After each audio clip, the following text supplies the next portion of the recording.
Phil, one of the things Coach Longo has mentioned once or twice is just trying to fit the personnel to the scheme.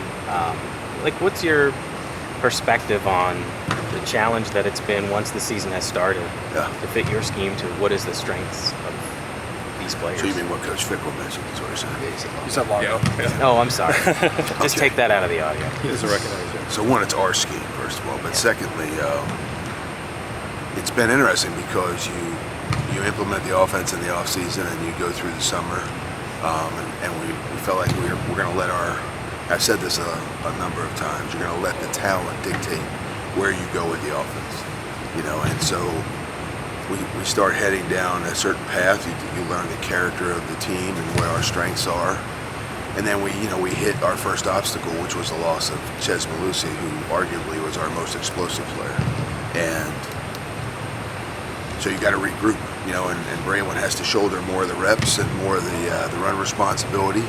And Jackson Akers done a great job stepping in and saving or covering some of those reps, but he obviously has not played as much as we were playing Ches from a percentage standpoint. So you regroup after that, and I think then we get hit again. So the loss of Tanner Mordecai obviously is a huge loss, and Braden has done a good job stepping in and being the next guy up, and that's the attitude right now. So we're trying to figure out how our people plug into the system. I think we know that, but we've had two major changes. The road has changed twice already. So now I think hopefully that is the last major obstacle for the season, and we can start to settle in and get a feel for what we do well. Phil, historically, what position group has had the hardest time, or takes the longest to adapt to your scheme? Has there been one? And I guess not really. Okay. I think in the offseason I talked about there's much more overlap for the offensive line. There's more overlap for the running backs.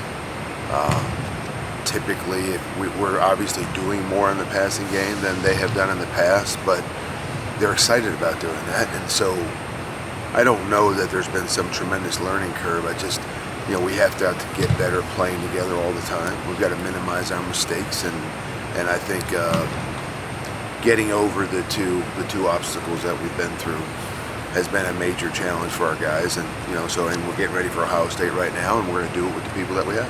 So if you just look at the numbers, you guys have done I think you've been more efficient offensively in the second half of games than in the first half. Have you been able to figure out what's led to that? I have, and it's not like we study that, but I would say that our staff does a good job of making adjustments, and so things progress as you go through the game. And then the other part of it is just guys settling in, getting more comfortable with what the defense is doing. I would attribute probably those two things to trending in a better direction as the game goes on. You obviously got some help, but what did Braden just show you on that final drive against Illinois? So I will tell you this: Braden showed us a lot in the final drive. He graded out. We graded him out for the game, and he did a good job. He graded out fairly well, especially for a freshman who's starting his first college football game. But interestingly enough, he graded out at the end of the first half on that final drive, and at the end of the game on the final drive, he graded out as a 91. So in the two biggest drives of each half, he performed the best. And he also had a lot of support, right? So the offensive line protected for him.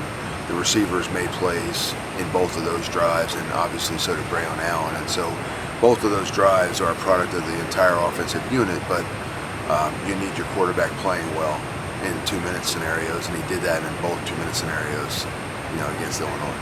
Phil, I know obviously there's probably examples on both sides when it is working, when it's not, but from a general sense, do you feel like your receivers are getting the separation that you anticipated, or is that still kind of a work in progress for them? I think that it is a work in progress, but I think we're getting better. I think we're trending in the right direction. And let me just interject this. I would say that when you're building something like this, you're building for consistent success over the long haul, and that takes some time, right? And so we want to get to a point where we're winning consistently, right? And we're doing it with the talent dictating the direction that you go. And so there's no stopgap answers, no shortcuts. If when you get to where you want to be, you want to stay there.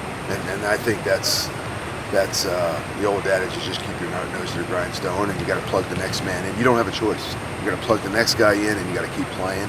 And we make some adjustments because the next guy sometimes is different from a talent standpoint, and so you're able to do more or less with a different guy, and that's the direction that you take the offense or the defense or the team in general. You know, when you have to change personnel. So I think when you were hired, the expectations, outside expectations, are through the roof. That you're going to come in and light up the scoreboard, right? Yeah. And you weren't exactly promoting that in any way, but you weren't tapping the brakes either. Internally, were you like, let's be realistic about what can be achieved in year one? Because as you mentioned, it's kind of this is a growing thing. This is not a... So very honestly, I would say that whether there's a lot of hype or there's no hype or anything in between, it really doesn't change anything that we do. It doesn't change my mindset. My mindset is we're going to put it in. We're going to put it in with the people that we have. We're going to play to their strengths. You learn that your first year as you go through the season, and you build your offense or you build your defense or you build your team accordingly. And that process hasn't changed. And so, you know, right now we're trying to utilize the best that we have right now to go attack Ohio State and do it by promoting the strengths of the guys that we have out on the field that are playing now. And that won't change. And I know that's a boring answer, but I mean, that won't change next week. That won't change in week 12, and that won't change next year or in the future. I think you were asked before the season about being the only guy who signals into plays. And I know you're busy preparing for a game, but you know, there's talk about a certain program stealing signs or having a network to steal signs. Do you ever worry about that when you're signaling in? You know, whether someone can decipher what you're doing and get an advantage on that? Not really. I really don't. I mean, there's a way that we signal. Yeah. Okay. There's a defense mechanism in there to manage that stuff if we didn't feel confident in it. We've never had a problem with it before, so we're not worried about it now. We discuss it any week we feel like that issue comes up. Obviously, we're not going to go out there and do something we think is going to hurt our football team, so you take whatever measures you have to. You talk. Say, Phil, with someone like Will Pauling, who's been, stepped up in the last 3 weeks with a number of receptions, a number of targets, especially on third down. On that third down, just what makes him such a target that can be gone, can continue to go to in those situations and try to move the chains?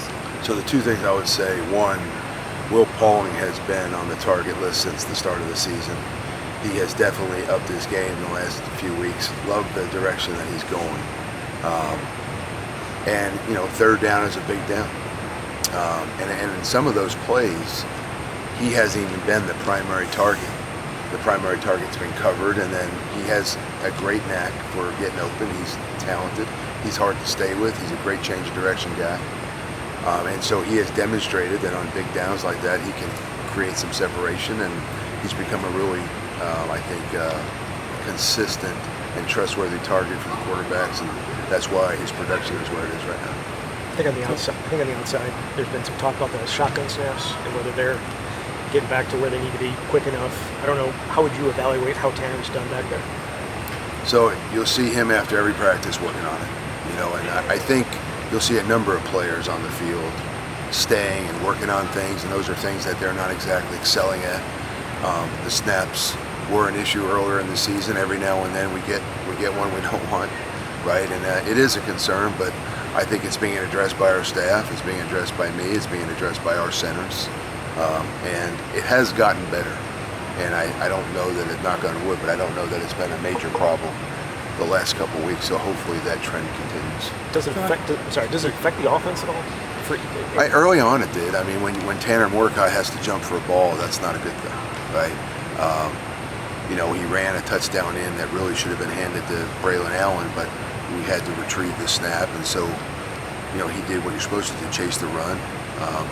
That hasn't happened here in the more recent past. The last few games we've been better. We feel like he's improving, and that's all we can ask from him right now. So kind of a follow-up on that, because when you're recruiting offensive linemen, very rarely are you recruiting a guy that's playing center in high school to then try to come play center in college.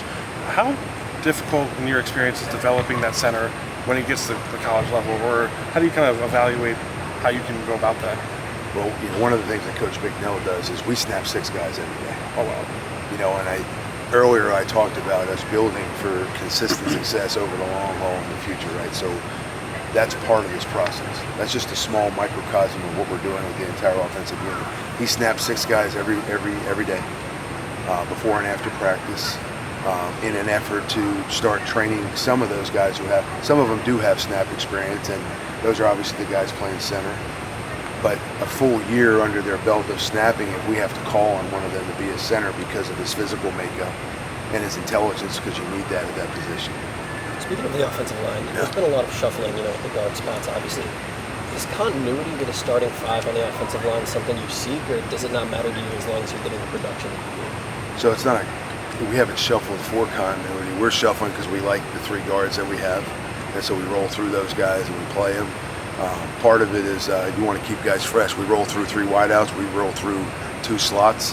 When we had Ches here, we were rolling through 2 backs more. We utilized 3 tight ends. And the philosophy is no different on the offensive line. That's not to say that your front 5 needing continuity is not important. It certainly is. Phil, are you generally a pretty patient person? And I ask that because you're talking about building, right? And I think that's important as a coach, but this is a world where everybody wants everything right now. And so how do you balance that as a coach? I'd say probably my worst trait in the past has been my lack of patience.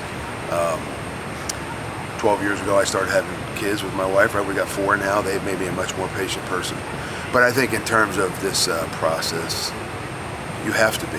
You don't win a national championship day one, right? We're building as Coach Fickle wants us to build it. And we're working to get to a certain point so that when we get there, we can stay there. And I like where we're headed. We'd like to have some better execution. I challenge myself to do a better job every day, but we are moving in the right direction, and we have some great kids and we have some good athletes. Probably for me, the thing that I am most hopeful for is that we stay healthy for the rest of the season. Let's do one more. Talking about the slot position, last year you had an electric guy in Josh Downs with a similar profile to Will Pauling. Did that make the transition easier, knowing the similarity of personnel and highlighting the slot position maybe more when you got here? I think just the offense in general on the passing game side of it is flexible enough so that when you have an explosive slot receiver, you can definitely feature him. In the past, as you will see here at some point, you'll have an explosive wide receiver that you can focus on. It just, again, it is, as much as it sounds like rhetoric, you let the talent take you where you're going. You target the better people. This isn't rocket science. And Will early on showed that he could be a playmaker, which is why I made the comment about slot receivers in the offense. We've had a lot of success with those guys, and now you're starting to see that heat up with Will. As he starts attracting double coverage and more attention, it's going to isolate wide receivers, and I would think you'd start to see some of our guys take advantage of those one-on-one options too.